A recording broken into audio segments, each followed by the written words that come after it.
Finally, I am being shown mercy. Barcelona are through to the quarterfinals. The suffering might finally be ending. Ooh, yeah, baby! That's what I've been waiting for! Bayern truly made a turnaround in the second leg, with Harry Kane and Thomas Müller leading the comeback. Müller in particular robbed De Ligt of an absolute banger of a volley. But Bayern are through to the next round and Lazio are eliminated. With news of Maurizio Sarri's resignation coming out recently, the future of this Italian side is very uncertain. I mean, out of Europe, stumbling in Serie A, it doesn't look good for them. I could not be sadder to be wrong about this prediction, completely underestimating how underwhelming Real Sociedad's domestic form was. PSG finally make it back into the Champions League quarterfinals and dispose of Real Sociedad in convincing fashion. Mbappe stood out throughout the match, and the fact that he's probably going to Real Madrid next season is absolutely terrifying to me. I'm in danger!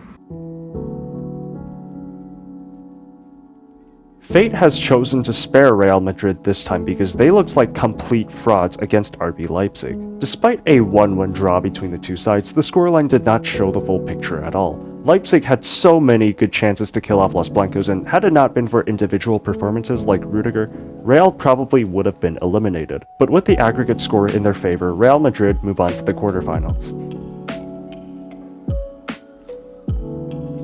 Man City vs Copenhagen. The script is being followed. Moving on. Actually, there is a talking point. Matheus Nunes suffered a horrific finger injury and had to be subbed off, so here's hoping he gets well soon. It looked really painful.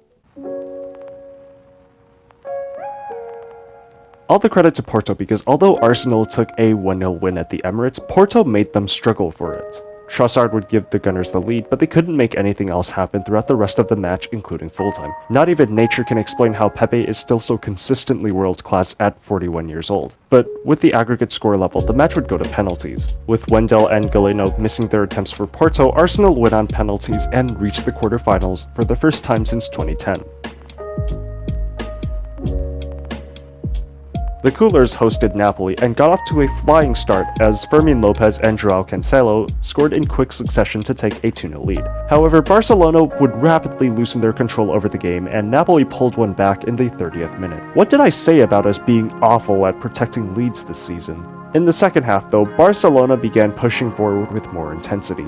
Then the moment finally came as Sergi Roberto plays a 1-2 with Gundogan, squares the ball to Lewandowski, and Poland's captain kills the tie. Barcelona are back into the quarterfinals for the first time in 4 years. I was in a restaurant while watching this match, and I didn't care how many weird looks I was getting. I was pumping my fist in jubilation. Then, as the adrenaline wore off, it gave way to cautious optimism. Yes, making the quarterfinals is great, especially considering all the financial benefits that come with it. But then I thought, remember what happened the last time we beat Napoli in the Champions League?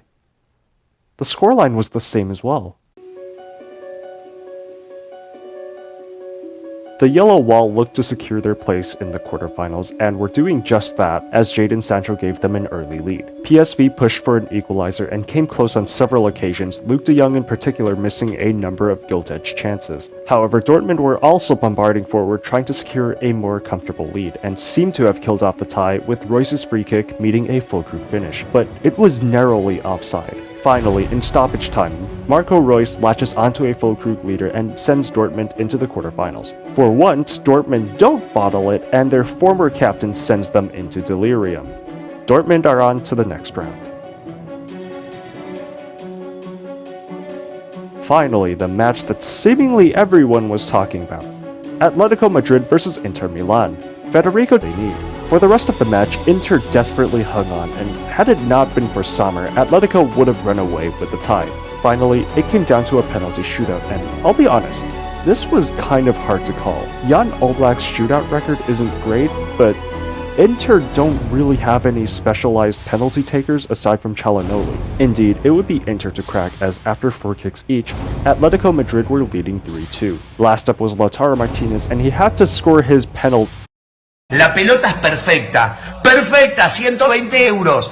inflada con un barómetro a 8 bares. La cancha no tiene un solo pozo. El arco tiene 7 metros 20 por 2,40. Te aplauden cuando salís a la cancha. La concha de tu madre, no sabés parar una pelota. Le vas a pagar al arco y la tirás a la mierda. Safe to say, in the next few days, if you find a second moon orbiting the Earth, don't be surprised. Inter Milan do Dortmund's choking for them, and Atletico reach the quarterfinals.